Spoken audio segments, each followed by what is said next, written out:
الرحیم۔ حضرت امام شافعی علیہ رحمہ کا زمانہ مبارک ہے۔ حضرت امام شافعی علیہ رحمہ مصر کے ایک مدرسے کے اندر درس و تدریس فرماتے تھے، اس حال میں کہ آپ کے پاس کھانے پینے کے لیے کچھ نہیں ہوتا تھا، پہننے اوڑھنے اور بچھانے کے لیے کچھ نہیں ہوتا تھا۔ وقت کے بہت بڑے امام، شیخ اور حدیث کے استاد، فقہ کے استاذ، ان کے فقر کا عالم یہ ہوتا تھا کہ 2 وقت کا کھانا تک آپ کو میسر نہیں ہوتا تھا۔ آپ کے ایک شاگرد تھے جن کا نام تھا عبداللہ بن عبدالحکم۔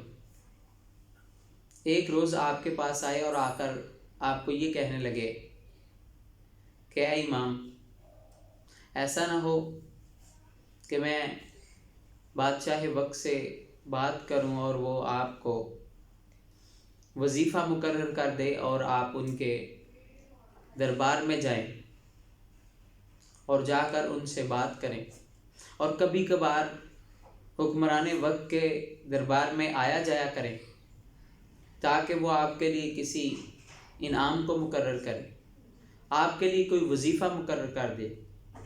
لیکن قربان جاؤں حضرت امام شافعی پر کہ آپ نے وہ جملہ ارشاد فرمایا جو تاریخ کے اندر سنہری حروف سے لکھے جانے کے قابل ہے، اور میری آج کی گفتگو کا مقصد یہی جملہ آپ کے گوش گزار کرنا ہے جو آپ نے اپنے عزیز ترین شاگرد کو اس وقت جواباً ارشاد فرمایا جب انہوں نے آپ سے کہا کہ آپ حکمرانوں کے دربار میں آیا جایا کریں تاکہ وہ آپ کی قدر اور تعظیم کریں۔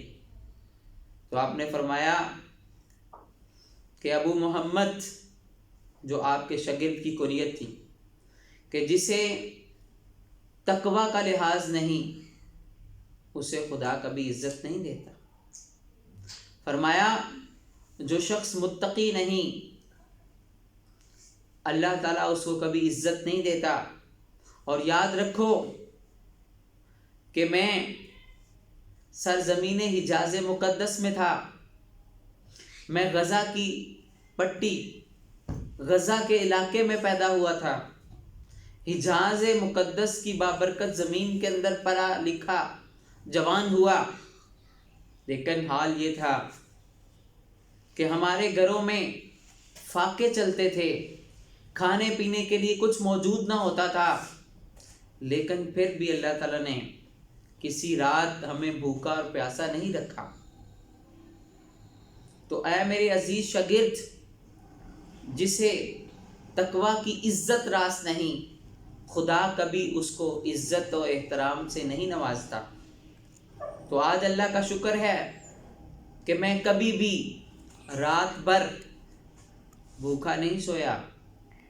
اللہ تعالیٰ نے مجھے علم اور غنا کی دولت سے نوازا ہے، مالا مال کیا ہے۔ تو احباب ذی وقار، جس شخص کے پاس غنا کی دولت ہو، جس شخص کے پاس قناعت کی دولت ہو، جس شخص کے پاس تقوی کی دولت ہو، ان کی نظر میں یہ دنیاوی مال و متاع، دنیاوی ساز و سامان اور دنیاوی آسائش و سہولیات کی کوئی اہمیت نہیں ہوتی۔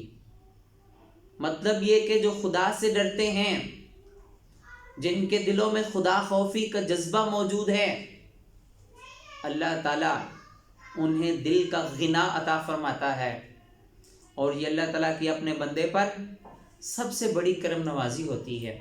اللہ تعالیٰ کی بارگاہ میں دعا کرتا ہوں کہ ہمیں بھی اپنے اسلاف جیسا تقوی اور دل کا غنا عطا فرمائے۔